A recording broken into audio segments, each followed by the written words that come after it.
Hello guys, so for today's video natin, bibigyan ko lang kayo ng update sa mga question nyo regarding sa Only Data 599 or yung since nag-increase na siya, Only Data 649 na siya.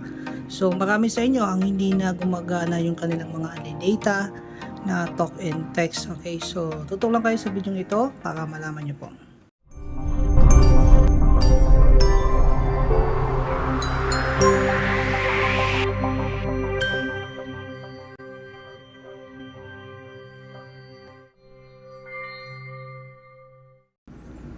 Okay, so una guys, ipapakita ko muna sa inyo na talk and text talaga yung SIM na gamit natin, para yung mga nagtatanong wala kayong masabi na totoo talaga na gumagana pa siya, kasi sa akin gumagana pa.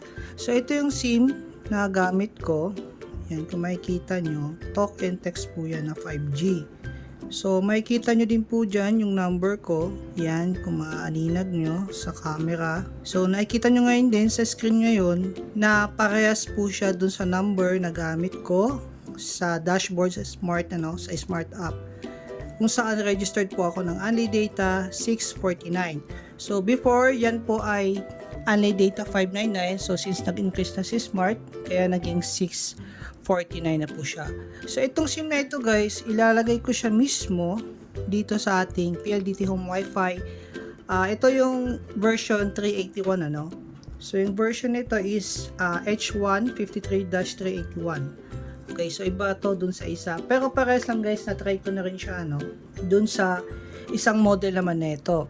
Okay, so ikakabit ko siya ngayon. Ito yung SIM, ayan, para makita nyo. Lalagay ko siya dito. Okay, yan.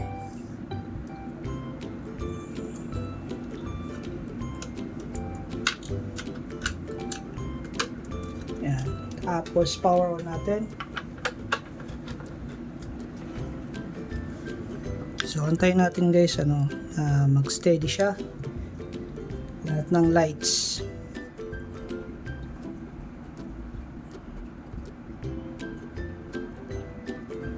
Okay, so nag-steady na yung ating mga lights sa ating modem, So ngayon, idalagin natin siya guys. Magko-connect tayo sa mismong Wi-Fi. So yung Wi-Fi name kasi niyan, makikita nyo, punta tayo sa ating computer, kung nakikita nyo ngayon. Ko-connect tayo, ito yung Wi-Fi name niyan. Yan, kung nakikita nyo, kasi card. So connected na tayo ngayon guys. Bubuksan ko ngayon yung dashboard para naman makita nyo din ulit na yan talaga yung SSID na kung saan tayo connected. So ito yung dashboard, ilalagin ko siya.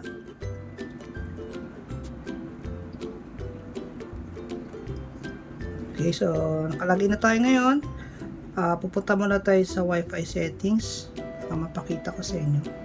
So ayan guys, kung makikita nyo sa Wi-Fi name natin, ako si Kart, nakalagay dyan, at dun din tayo connected.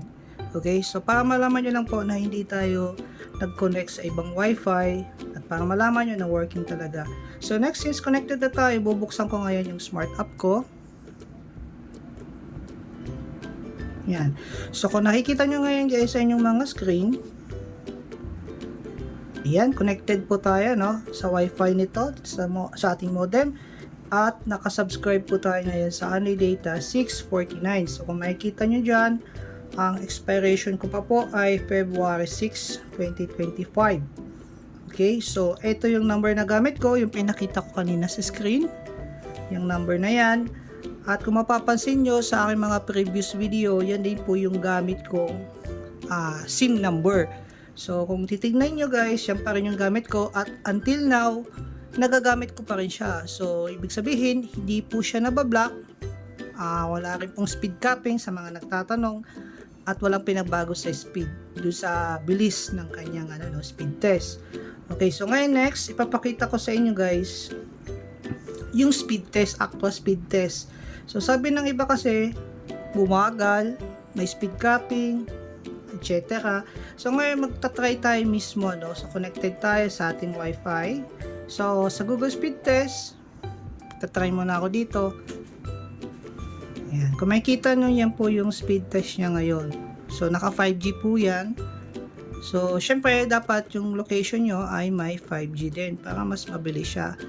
Kung 4G naman, gagana pa rin po yan, pero hindi siya ganun kabilis, hindi papalo ng 100 Mbps. Okay, so yung download speed natin sa Google Speed Test is 161.7 Mbps. And then yung upload speed natin ay 43 Mbps. Ngayon, itry naman natin sa speed test by Ookla.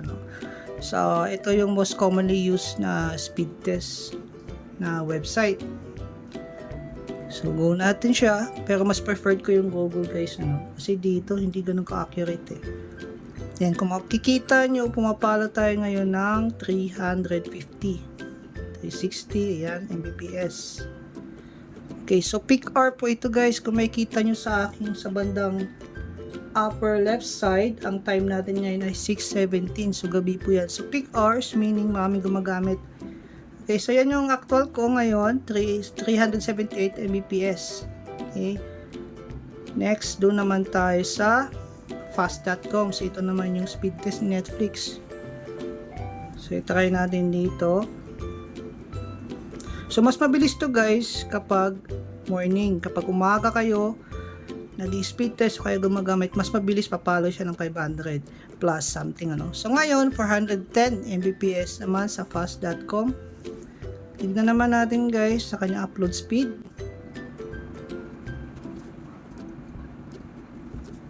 Okay, sa kanyang upload speed, 38 Mbps. Ayan, makikita nyo, So, back natin. Okay, guys, so yun yung mga, so far, yun lang naman yung mga trusted na speed test website, yung mga binuksan natin. Okay, so sasagutin ko din, guys, yung mga ibang katanungan nyo regarding dito sa ating modem. Okay, tingnan natin yung mga question. Okay, so una, ang tanong ni Amazing Videos, ayaw na gumana ng Ali data sa modem na to. So, yun yung sinasabi niya, So, yun nga, na-prove ko naman sa inyo na working pa rin siya, So, subscribe tayo sa Anay Data 649. So, ano nga ba yung mga promo na talaga hindi gumagana na dito sa modem na to? Yun po yung mga promo na may NSD. So, non-stop data, yung ibig sabihin po ng NSD. Lahat po ng promo na may NSD, hindi na po gagana sa modem na ito. O kaya doon po sa isang model, yung H155-382, hindi na rin po gagana doon yan. Yun na yung bagong update ni Smart. Yung mga promo ng NSD, yun lang hindi gumagana. Pero yung mga Anday data po, gumagana pa rin po yan. So, hindi ibig sabihin nito, guys, na pag bumili kayo ng talk and text sa tindahan ngayon, ay magkakaroon agad kayo ng Anday data. So, yung Anday data po kasi ay pili lang po yan. Selected user lang po ang nakakaroon yan. Hindi ibig sabihin na pag bumili ka, meron na agad. Okay, so next, galing kay James. Ano ba to? Peter. Sabi niya, I don't recommend yung regular SIM. Ilalagay sa Wi-Fi modem, mabablock daw. Katulad ng nangyari sa kanya, na block daw yung SIM card niya. Sayang daw yung load niya na 600. Okay. So, ito, guys, hindi ko alam ba't na-block yung sa'yo, pero sa akin, hindi 4 months na mula nung nag-upload ata ako regarding dito. 4 months ago na ata. Tapos, ito yung SIM na gamit ko na agad. So, until now, yan pa rin yung SIM ko. At nakikita nyo naman, gumagana pa rin hanggang ngayon, So, hindi ko alam bakit na-block yung sa inyo. Pero sa akin, hindi, base sa akin. So, hindi ko alam kung talk and text pang ginamit din yan, or regular SIM ng Smart. So, next ay okay, sabi naman ni Joshua, scam daw, sobrang lag, walang kwenta, binayad. So, yun sabi niya. So, ito, guys, ulitin ko lang po, ang signal nito, nakabase po sa area nyo. So, kung walang 5G signal sa inyo, kukuha lang po siya ng 4G. So, wag ho kayong bibili nito kung alam nyo naman na walang 5G signal sa area nyo. Okay, so paano nyo malalaman na may 5G ba o wala? Pwede nyo i-check sa mismong website ng Smart yung mga area nila na may 5G offer. Or kung talaga di kayo sigurado, mismo dun sa inyong smartphone, pwede nyo i-check. So, dapat yung smartphone nyo din po ay 5G capable. So, check nyo po yan. Mag-data lang kayo, mag-load lang kayo kahit Sharp Saya sa talk and text nyo. Kahit 15 nga lang o kahit 20. Tapos, i-data nyo. Syempre, enable nyo yung 5G. Pagka lumabas po yung data nyo 5G, confirm po yan na may 5G signal sa inyo. Ngayon kung wala po, wag na po kayong bumili nito kung wala, kasi talaga mabagal po yan, kasi 4G lang yung i-acquire niya na signal, yung kukunin niyang signal, ano.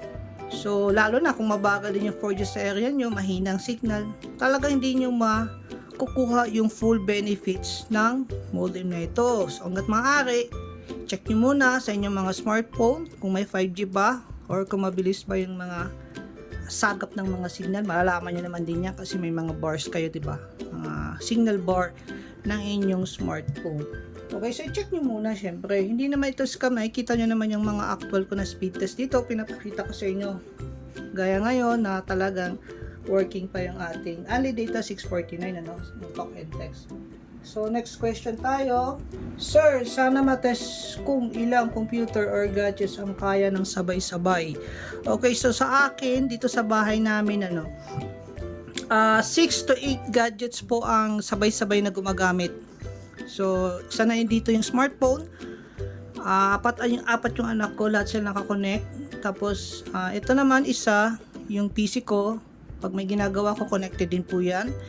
And then yung TV namin naka-Netflix din, hindi yung asawa ko. So mga 7 units. So 7 or 8, minsan 8 kasi minsan may mga ibang gadgets pa kami na naka-connect. So masasabi ko mga 8 gadgets sabay-sabay naka-connect. And masasabi ko lang, base po ito sa aking experience, ano. Wala po kaming na-experience na lag or anything sa mga ginagawa namin, games, kapag nanonood kami ng Netflix, kapag naglalaro ko yung anak ko ng Roblox sa computer or sa cellphone. Next question natin ay, pwede po ba ito sa piso Wi-Fi? Okay, so eto guys, hindi ko to masasabi na kung pwede sa piso Wi-Fi, ano. Kasi hindi ko naman na-experience eh. Ayaw ko kasi magbigay ng advice or sagot sa inyo na hindi ako sigurado, diba? So baka sabihin na naman ay iba scam, okay? So gusto ko yung ako mismo nakaka-experience. Since na wala naman akong piso Wi-Fi, hindi ko masasabi kung okay siya, kung stable ba siya. Pero kasi usually yung piso Wi-Fi naman kasi parang lahat lang naman din sila, lahat ng mga PC naka-connect lang din dito. Pero hindi ko sure kung stable. Okay? Kung stable. Kasi depende pa rin yan sa signal ng area nyo. So, yun lagi kong sinasabi sa inyo, check nyo muna yung signal, kung maganda ba, saka kayo bumili nito. Kasi lahat po yan, kahit gaano kabilis yung modem mo, kung wala naman, kung dead spot naman sa area nyo, wala pa rin kwenta yan guys. Kahit gaano pa kamahal yan. Unless kung mag-Starlink ka. Okay, so next question tayo. Unlocking potential. Open line po ba ito? Like applicable ibang SIM like Dito and Gomo? Para sa inyo po, kaalaman, ito po ay smart lock. So, gumagana nga lang yung smart talk and text, yung home wifi na SIM, at saka smart rocket SIM. So, lahat naman po yan ay smart affiliated. Gagana po talaga dito yan. Yung Sun nga lang, yun po yung hindi ko sure, ano, kung gumagana kasi hindi ko pa siya natetest dito, maliban dun sa 4. Yung Sun Cellular, yung hindi ko sure kung gumagana dito. Pero the rest, yung 4 na nabanggit ko, gumagana po dito. Maliban na lang sa Gomo at Dito. Yan po yung mga SIM na hindi pa pwede dito na natry ko, ayaw talaga, no. So nakalock po yan guys sa smart. Okay, so next question tayo. Malakas yan pag 5G, masagap. Kung 4G lang, mahina. Okay, so ito base pa rin sa signal, gaya na rin sinasabi ko. Kung walang 5G, ihina po talaga siya. So, huwag kayo mag-expect ng 100 Mbps na bilis kung walang 5G sa signal niya, no? So, kung 4G lang ang gamit nyo guys, papalo lang po ito ng 30 hanggang 40 Mbps. Pwede na rin kung ikukumpara mo yan sa ibang mga 4G modem. Okay, so yan yung speed test ko dati bago ako nakabili dito, yung mga 4G ko na previous modem ko, kung makikita nyo sa aking channel, ano. Okay, so next question natin, may data capping po.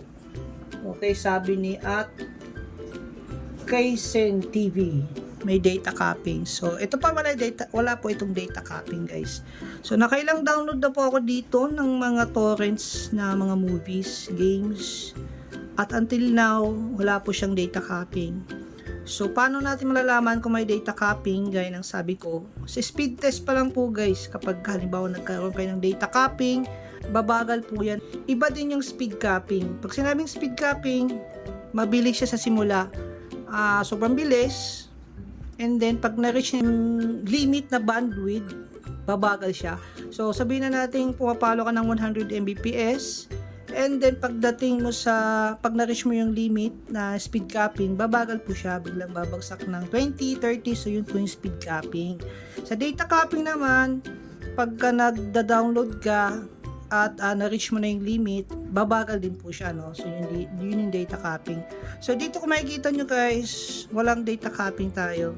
Yan. So, yan lang lagi ang speed test ko. Lagi pumapalo ng 300 hanggang 500 Mbps. Lalo na pag umaga, mas mabilis siya. Okay, so next question natin. Ito, last na. 10 muna ang sasagutin natin, ano? Galing kay DJ Kuya Josh. Sabi niya, wala po bang antenna port yan? Okay, so kung stock, kung bagong bili mo to, wala pong antenna port. Pero pwede nyo pong i-modify ito, pwede lagyan, ano. Yun nga lang, dapat syempre may alam kayo sa mga gagawin nyo, no. Kasi kung wala po kayo idea kung paano mag-modify ng antenna nito, maaaring masira nyo po yung modem nito.